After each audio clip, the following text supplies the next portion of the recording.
Good evening and welcome to the HKT 2024 Interim Results webcast. Presenting today, we have Ms. Susanna Hui, Group Managing Director, and Mr. Patrick Poon, Chief Financial Officer. We'll start with a presentation, followed by Q&A, and with that, let me turn it to Susanna. Thank you, and good afternoon, everyone. Welcome to join our HKT result announcement presentation. So let me just start by giving you an overview of our performance in the first half. So you can see here that HKT has consistently demonstrated resilience amidst the challenging economic conditions, which are marked by subdued retail spending and corporate investment in Hong Kong, given the prolonged elevated interest rates. Look at our slide here.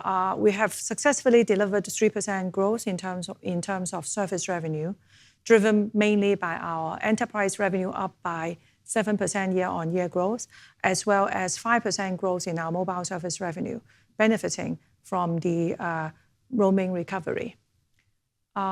With continuous efficiency optimization, EBITDA also increased by 3% to $791 million. AFF accordingly also improved by 2.7% to $320 million. As a result, first half distribution, 100% of the AFF is being distributed, and the dividend per SSU will be 32.92 Hong Kong cents. The next slide here shows our unique proposition and advantage of our network, mainly being the converged fixed and mobile network together. So if you look at the fixed network, in the first half, HKT launched 50 gig PON service in March, and this actually represents our next phase upgrade to the existing symmetric 2.5 gig, 5 gig, 10 gig XGS PON fiber services. All of these are now available to 80% of the buildings and households in Hong Kong. Complementing with our Wi-Fi 7, this ultra-high-speed, low-latency fiber-based technology is designed to support next-generation applications such as cloud gaming, VR applications, online trading, and so on. And consumers can, of course, access these services anywhere in their home through tailored solutions of fiber to the home, fiber to the room, and also Wi-Fi as well as wireless broadband on our 5G. Again, this reflects the unique proposition of our converged fixed mobile network. The next slide shows our mobile network. So what we have done in the first half of 2024 is to continue to enhance our network coverage to improve capacity and speed. The highlight is that we have added 68 new sites in the first 6 months, bringing our total mobile sites to more than 4,000, which represents the highest number of mobile sites amongst the Hong Kong operators. We have also leveraged our extensive spectrum portfolio, particularly using the dual C-band and also the 28 gig mmWave frequencies to further enhance targeted areas, both indoor and outdoor. For example, the Hong Kong airport, the Central Harbour Front for the mega concerts, as well as the new Kai Tak Sports Park. And we have also seen the evolution of our network from the original 5G to on NSA non-standalone basis to SA standalone basis enabled since 2023, as evident from the fact that we can use network slicing in some of the events in October last year. And furthermore, with the rollout of our 28 gig spectrum onto our network, we are also witnessing the evolution of our network to 5.5 gig, which is the 5.5G, which is the 5G advanced standards. Again, this would enable 10 times speed faster than the original 5G and also low latency, which means that certain applications in terms of precision location positioning for geo-based coupon promotion push, as well as specific equipment tracking and so on, can be done very, very accurately. So a lot of these innovative use cases have been implemented and in both private and public sectors. And feedback and impact has been really positive. And that's why you can see later on, we will tell you our commercial enterprise revenue has been growing with strong momentum. So turning to our mobile business, we continue to witness growth in our mobile customer base, which represented a net addition of 50,000 subscribers during the period. We have also achieved a 2% growth in terms of ARPU from 189 to 192. And furthermore, we have focused our efforts in terms of tapping potential ARPU uplift by offering different VAS and also premium quad play services on our mobile base. So if you look at our premium 1010 customer base, you can see that there is continuous growth in terms of the base. This particular high ARPU segment expanded by 5% during the first half. And there is also improved churn from 0.8% to 0.6%. Next slide shows the recovery in the roaming revenue, which is, of course, very important in terms of contributing to the growth of our mobile revenue and also improving the margin overall. We see that in the first half, basically the total roaming revenue grew by 55% year on year. And as compared to the pre-COVID period, it represents 98% recovery. And in particular, if we look at the outbound revenue, outbound roaming revenue, it represents 104% of the pre-COVID level. Obviously, the consumer outbound is, in terms of growth, is even more significant, which represents more than 127% of the pre-COVID. So right now, the roaming revenue already represents 11% of our total service revenue.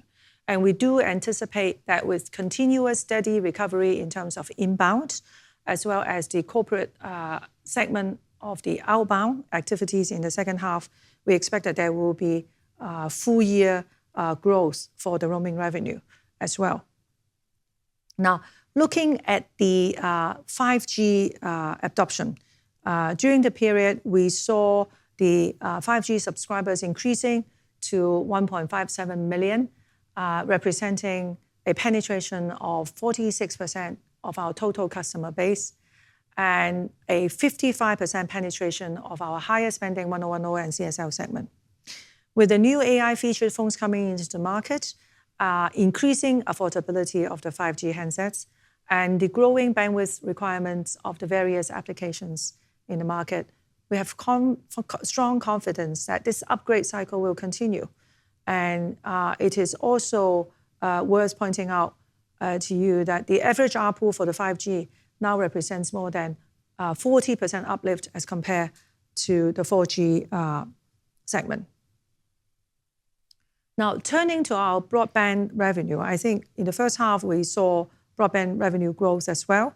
And if we look at the consumer broadband sub-base, it was very stable, adding 4,000 for the first 6 months. But the growth in terms of revenue was characterized by the continued upgrades to fiber to the home and accelerating uptake of the 2.5 gig services and also the success of our cross-selling efforts of our home broadband services into our mobile base. Now, if you look at the slide here, fiber to the home now reach 1.03 million subscriptions as at June end, and it now represents 70% of our broadband users. More than 50% of this 42,000 net addition were from our mobile customers. It is also worth noting, if you look at the right-hand bottom of the slide, that our customers are rapidly upgrading to 2.5 gig service as well. And this is important because it does lead to an ARPU uplift of $80 Hong Kong per subscriber. And you can see here that subscription already reached 9 times in the first half as compared to the same period last year. Now, turning to our pay TV operations, the highlight of the first half is, of course, our exclusive coverage and broadcasting of the Euro, covering all 51 matches. I'm sure that a lot of you would have stayed up till early in the morning to watch the finals. We successfully, for this season, monetized the event across multiple fronts, including direct-to-consumer, commercial, and advertising. Firstly, direct-to-consumer, we focus on cross-selling via the sports event passes across our multiple customer base, including not just the Now TV customer base, but also the broadband, the mobile, and the club customer base. For the commercial subscription, namely the restaurants and the bars and the hotels and so on, for this season, we did see a strong growth of 50% to over 380.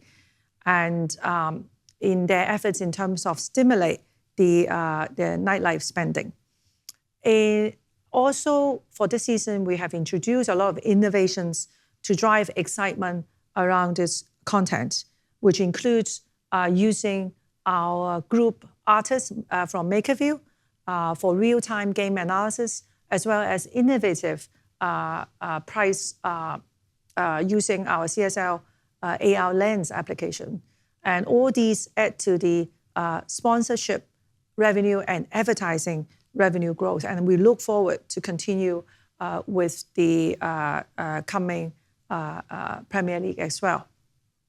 Now, another highlight that I would like to share with you is that we have refreshed and revamped our Now OTT service as well as the out-of-the-box solution.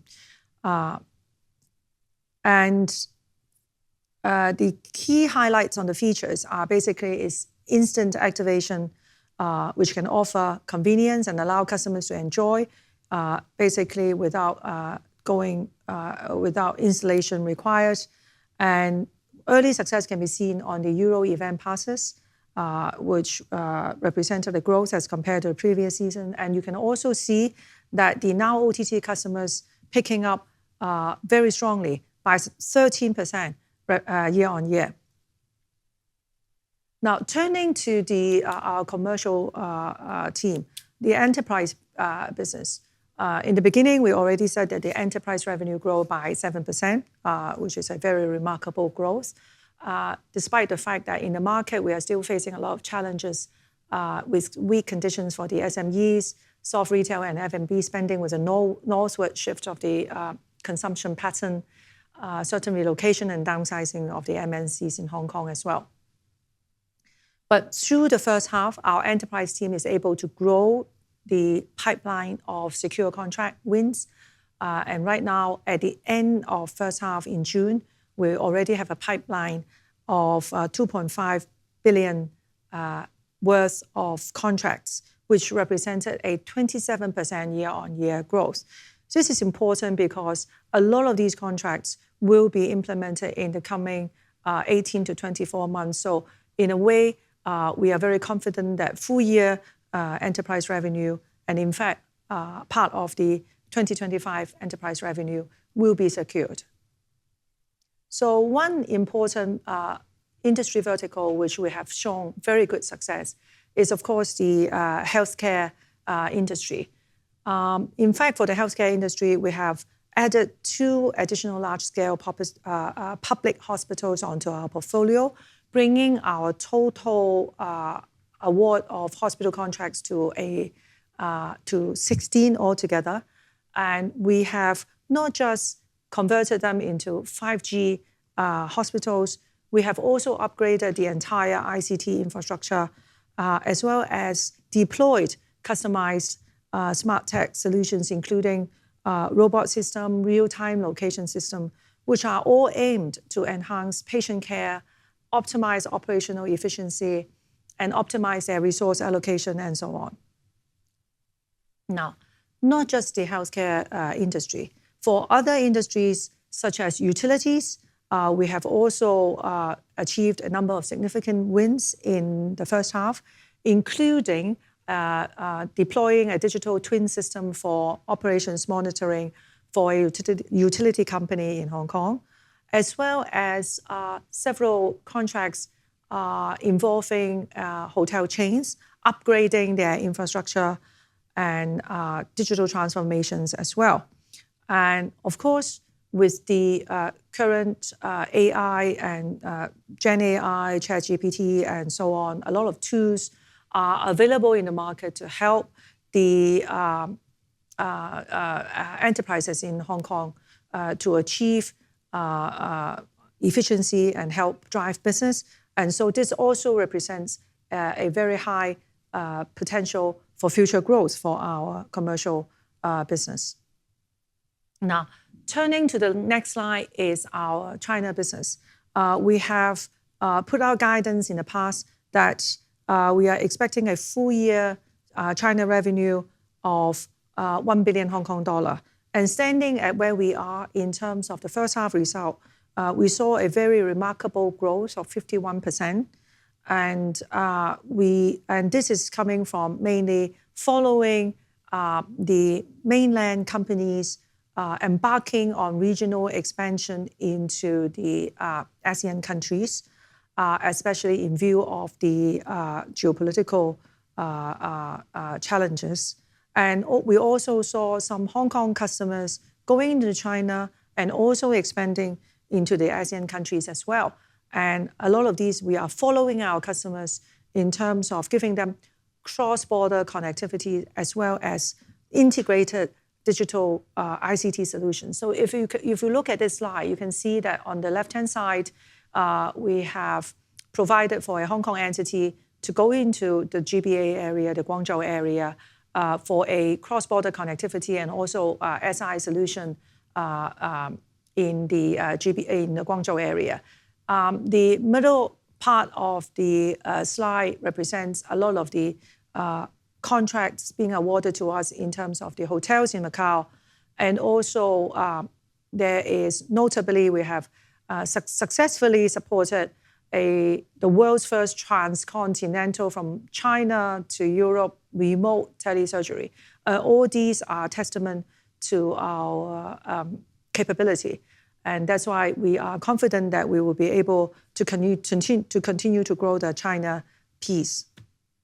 Now, next slide is our loyalty program, the club. We continue to expand and enrich the club digital ecosystem. Member base continue to grow to around 3.94 million. And we have included residents in mainland China and Macau as well.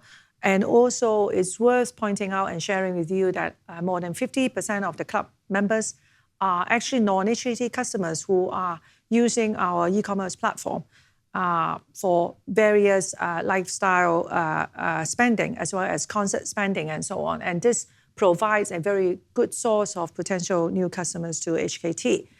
On the right, in the first 6 months, another highlight that I would like to share with you is that we have established a JV, a collaboration with the members of the Bridge Alliance in terms of allowing our members and the members of the respective telcos to use our club points in the respective countries. So this has the benefit of course, generating member satisfaction and also will stimulate more spending, whether it's in domestic or overseas for our customers. Now, turning to the next slide is our Tap and Go and also merchant solutions. So starting from the right-hand side is the merchant solutions. So we have recently launched the soft point of sales app solution to support our SMEs, meaning that they can now use their handset device to receive payment. So it helps them save the rental for the physical point of sale terminal. And the other thing is we would be accepting eCNY into the POS as well in H2. and we have now over 7,000 subscriptions for our merchant payment solutions. On the consumer side, on the left-hand side, for our Tap & Go, because of the spending pattern, a lot of northbound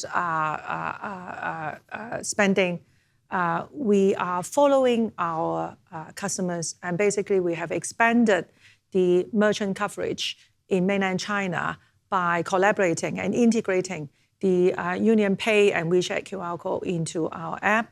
And so now Tap & Go accounts reach 3.8 million as at June end, and transaction values increased by 6%.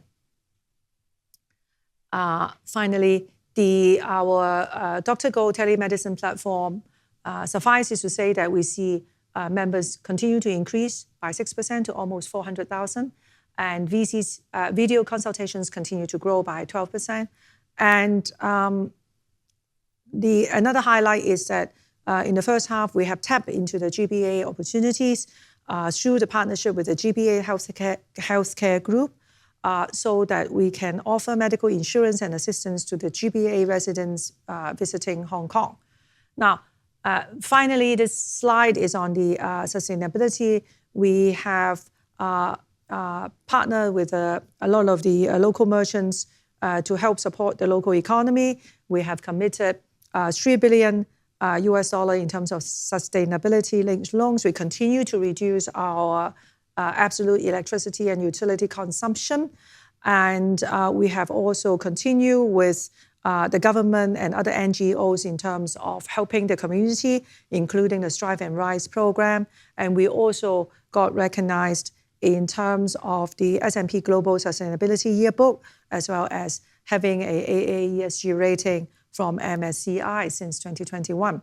So with that, I would pass to Patrick for the financial sharing. Thank you, Susanna. Let me first recap our key financial highlights for the first 6 months this year. Our AFF continued to deliver solid growth of 2.7% year-on-year to $320 million. Our service revenue was up by 3% to $2.01 billion.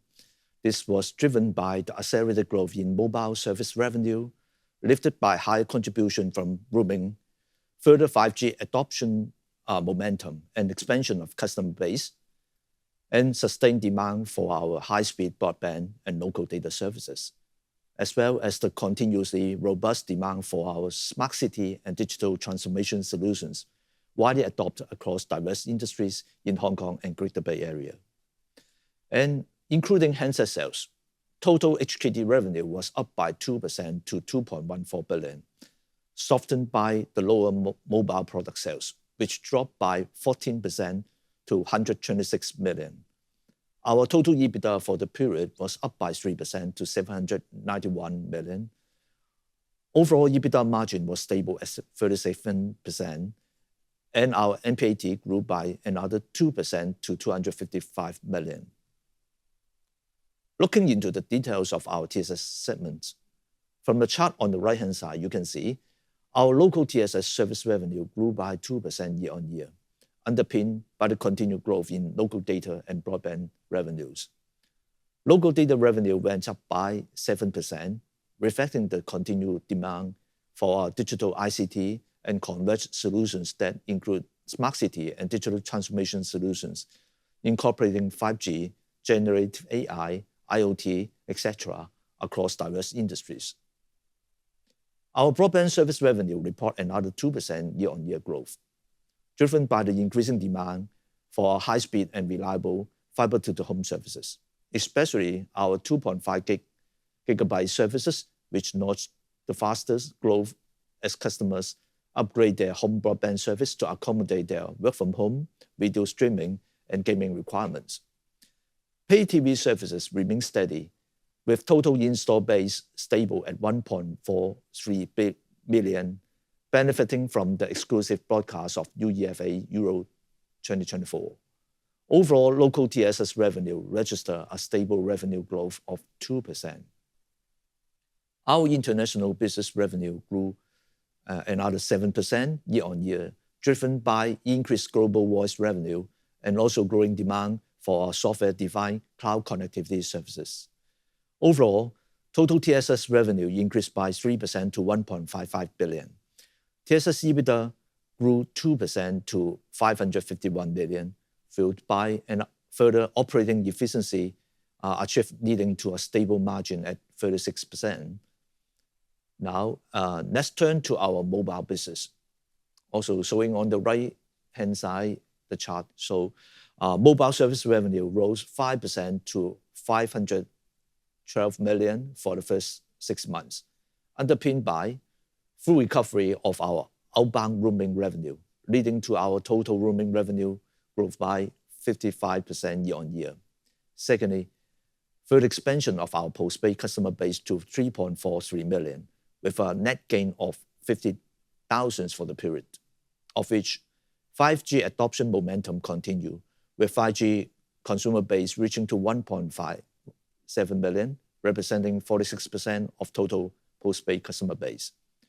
Postpaid exit ARPU also grew 2% to 192 Hong Kong dollars. Handset sales was softer to 126 million, down by 14% year-on-year due to weak consumer sentiment and limited new handset features. But the new AI feature handset in H2 might add excitement. Total EBITDA for the mobile grew 5% year-on-year to 295 million, with EBITDA margin further improved to 46%. Let's have a closer look at our OPEX. We achieved an overall 5% OPEX savings, down from 271 million to 257 million, with the OPEX to revenue ratio improving from 12.9% to 12.1%, reflecting our continuous focus on efficiency improvement across each business segment through the consolidation of business operations, business process enhancement via suitable adoption of generative AI, and also rationalization of our IT platforms. Apart from OPEX, we are also exercising cautious control over our CapEx spend. Our total CapEx for the first 6 months was lower to 141 million, representing a 3% year-on-year saving. CapEx to revenue ratio further improved from 6.9% to 6.6%. With mobile CapEx register a 5% saving to 48 million, reflecting the efficiency gains from capacity upgrades and network maintenance following the completion of our tertiary-wide 5G coverage. TSS CapEx was slightly edged down by 1% to 85 million, with investments largely to support the growing demand for our unique integrated fixed mobile solutions for the enterprises. The next is the AFF. We have already covered the EBITDA and CapEx just now. On CAC and license fee, dropped by 10% to 92 million, mainly due to lower CAC as a result of improved sales channel efficiency. Fulfillment costs in respect to customized commercial project and payment for right-of-use asset increased to 37 million and 94 million respectively. These are to serve and support our growing base of consumer and enterprise customers. Operating AFF before tax and net finance costs grew by 7% year-on-year to 435 million. Payment for finance costs increased to 114 million, caused by general increase in cost of finance linked to HIBOR. Lower tax payments together with positive changes in working capital were recorded for the period. Overall, AFF for the first 6 months grew by 3% year-on-year to 320 million, despite the net finance cost hike, translating into an interim distribution of 32.92 Hong Kong cents per SSU. For the P&L, we have basically covered from the revenue to the EBITDA lines just now. Next is the depreciation and amortization, which was stable at 344 million, and explained our P&L finance costs also went up by 18% to 140 million, caused by the higher market interest rate. Income tax expense was lower to 44 million, with effective tax rate also improved to 15%, mainly due to an increase in tax benefits enjoyed. As such, our net profit for the first half was up by 2% to 255 million. Turning to our gearing position, our total gross debt at the end of June this year increased to 5.9 billion. Corresponding gross debt to EBITDA ratio increased to 3.42 times. The higher debt level was due to cash spent on inventory and software solutions for various enterprise projects, which will be recouped upon project completion in the second half. The proceeds from the sale of an interest in the passive network business of 870 million, which will be used for debt repayment. Therefore, in the pro forma, you can see the pro forma gross debt to EBITDA ratio will be improved significantly to 2.9 times. As of today, we have over 1.75 billion total liquidity, including undrawn banking facilities of around 1.54 billion and 214 million cash on hand. We continue to carry an investment grade rating at BBB or Baa2. Lastly, the debt maturity profile. Our current proportion of fixed to floating rate debt is approximately 55 to 45. Slightly more debts are on fixed interest rate to counteract the adverse impact from the interest rate hike. Our effective interest rate was up to 4.26%. The average debt maturity is now 3.4 years. As shown on the pro forma debt profile, we may use the proceeds from the sale of passive network to repay $500 million US dollar bond due 2025, and also the remaining floating rate debts due 2026. Therefore, you will see there is no imminent need for refinancing within these 2 years. This ends my presentation. Thank you.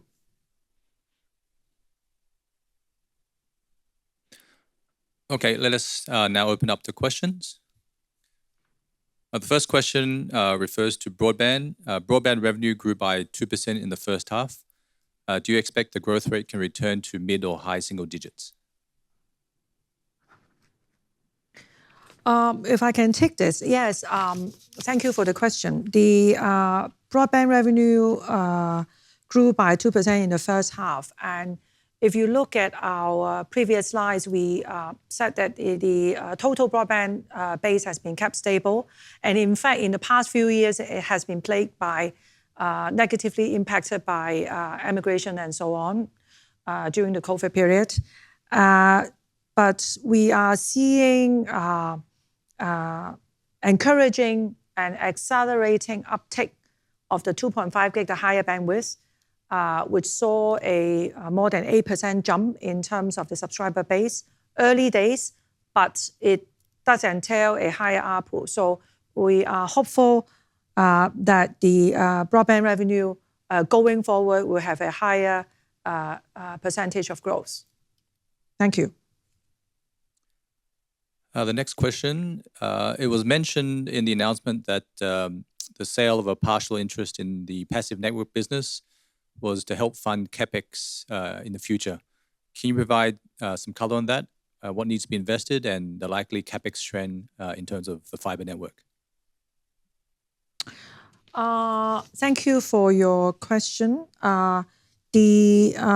Basically, I think the proceeds from the fiber deal will be used primarily to pay down debt, which will be obviously reducing our burden on the interest expenses. This is important.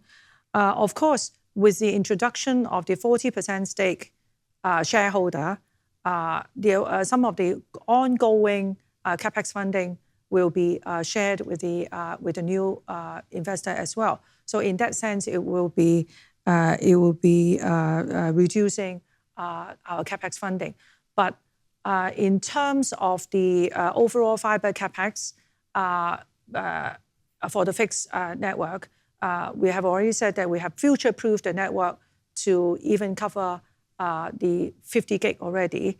And of course, with the new areas extended into GBA or even overseas, there might be opportunities to support further growth. And only when that happens would the CapEx increase. Thank you.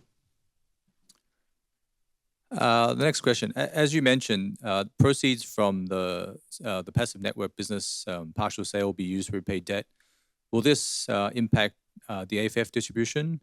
And also, can you just explain what's the pro forma impact on AFF going forward?